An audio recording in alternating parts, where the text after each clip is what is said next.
Good morning and welcome back to Monday Morning Quarterback. Today we are celebrating simply one of the more enjoyable victories that we've had here in the past 4 seasons as our team moved to 8-0 as we defeated Bethel University at their field 23-13 this past weekend. And once again, the offense came out and set an early tone, and we felt very good about scoring on the second and third possessions of the game, going up 14-0 and eventually moving out to a 17-0 lead.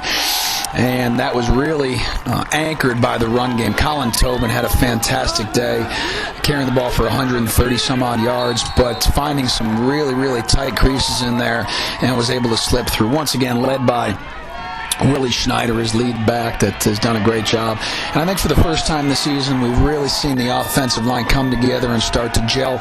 We did have to play with some young guys and some new guys, but them together with the tight ends across the front, Dan Chapman, TJ Woodrow, Curtis James, Jason Flesher, Chad Vandegrift, and then Nick Samuelson coming in to play the majority of the game as well. Just really opened up some nice holes, and in the long run, we were able to pound the ball the way we wanted to and expected to, and one of the main differences was our average yards per rush was just over 4 yards, and theirs was slightly under 4.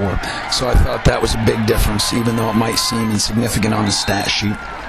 We were also able to throw the ball efficiently, not a lot, but efficiently, over 22 throws. Dakota Tracy did have 2 deep ball interceptions, one which sets them up, and in effect was a tremendous punt, even though we never want to give up a possession down to the 1-yard line, which helped set up a defensive stop and our second score. But also was able to find, once again, a team paying a lot of attention to Fritz Waldvogel. And he did end up with just about 100 yards, just under 100 yards.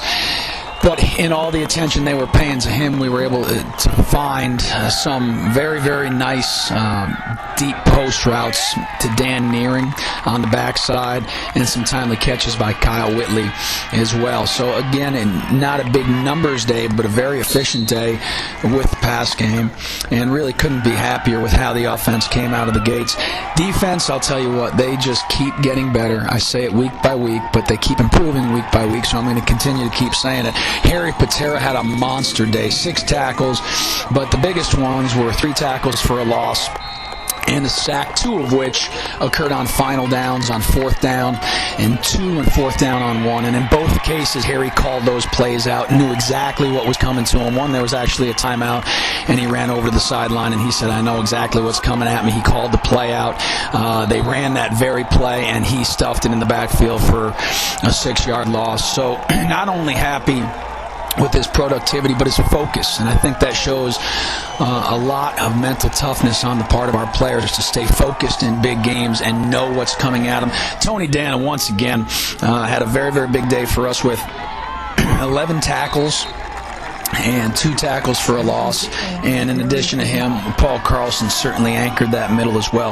The front, Riley Donbeck, was all over the field yesterday. He did have 6 tackles, which is fantastic for a defensive lineman, but just his hustle. When we stop the play at the end, when we watched the film, we saw a lot of times where there were a lot of our colored shirts around the piles, and really happy to see that. Overall, we did have 8 tackles for a loss, a couple of sacks, and then in the 4th quarter, when the opponent tried to throw the ball, we came up with 2 really big picks.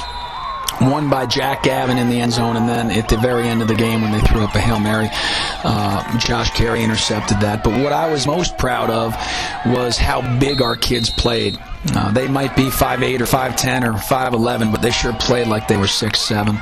And that whole secondary played really big. Certainly we mentioned Jack Gavin, but Chinny Oji as well just continues to be a force. They didn't really go at him very much, but when they did, he was very, very stalwart force for us. So very happy about that. And I think a lot of credit has to go to the defensive coaching staff, Coach Kaczynski, Coach Tatro, Coach Kesselring, Coach Nelson, Coach Alenka.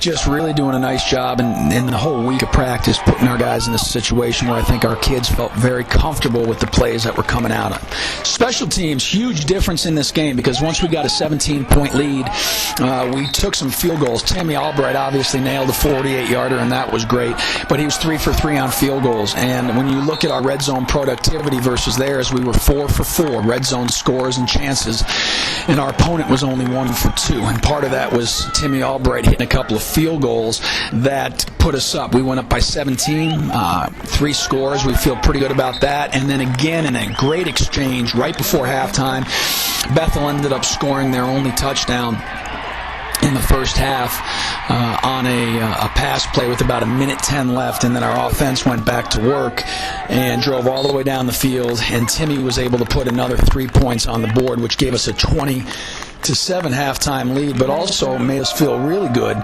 about the momentum going into halftime. So I think even though it was a short drive, it was a very pivotal one. Derek Vider and Kyle Bonner continue to be great effort guys, making plays for us on the coverage. And our protection was real sharp, too, on our punt. And we knew that they were going to bring some pressure, and I think it held up really well. Players of the game: on defense, Harry Patera; on offense, Colin Tobin; on special teams, Timmy Albright; defensive scout, Tommy Couturier; offensive scout, Nick Brewers; and hustle of the week, Riley Dombeck. We look forward to seeing you at home for our last home regular season game as we take on Gustavus 110 on Saturday. It's a great week to be a Tommy, and we're very thankful that you all join in that pride as well. Enjoy the week.